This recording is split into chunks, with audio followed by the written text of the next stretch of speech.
Welcome to Canadian Justice. I'm Christine Van Gyn, and today we're talking about frauds and fraud recovery. How do you identify a fraudulent email, phone call, or a fraudster?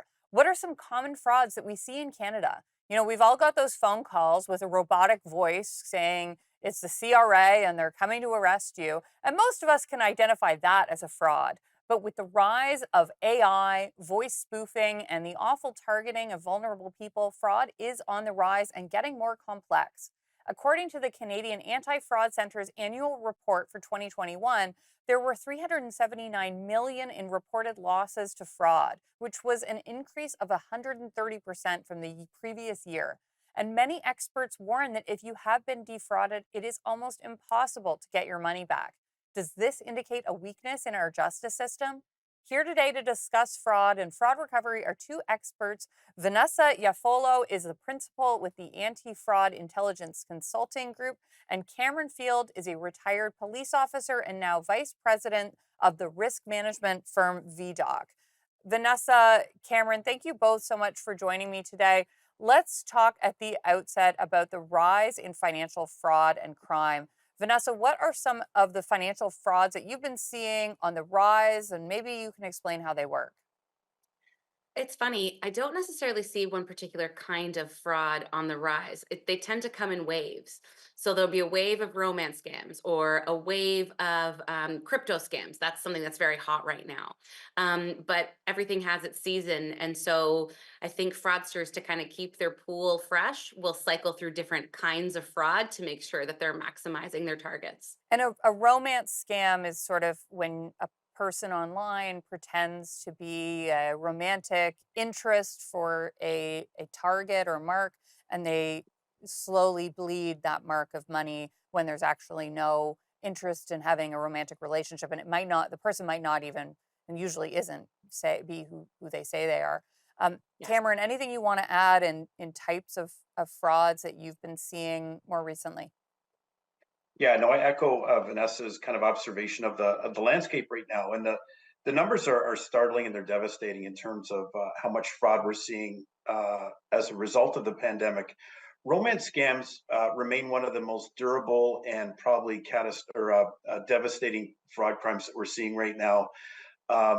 There's been some work to address it within the financial services sector, within law enforcement, but they are devastating. We have our baby boomer generation, which by scale is one of the one of the most wealthy generations we've ever seen, and a transfer of wealth that's happening now to younger generations. But fraudsters know this, and they're targeting them through social engineering, through AI. Mining data from social media platforms, and it remains a very probably the most resilient fraud crime that we're seeing right now on the streets. Now, Mhm. Vanessa, I want to talk about the emotional impact of fraud as well. And in particular, I think people are embarrassed if they feel like they have been targeted by a fraud. But I think an important thing to remember is that it can really anyone can be targeted. It's not a reflection of your intelligence or you're a bad person. What do you want to say about that maybe stigma of being victimized? Well, first, I'd say that fraud victimization is the result of the skills and success of the fraudster at creating a fraud that ensnares people. That's it. It's about their knowledge, their ability, their technique. And it's about an imbalance in knowledge, right? The lack of knowledge on the part of the person who has been victimized.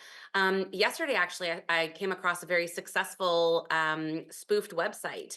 The website even went so far as to have an anti-money laundering program listed on the website and a risk management program listed to That's reassure. I mean, that's galling.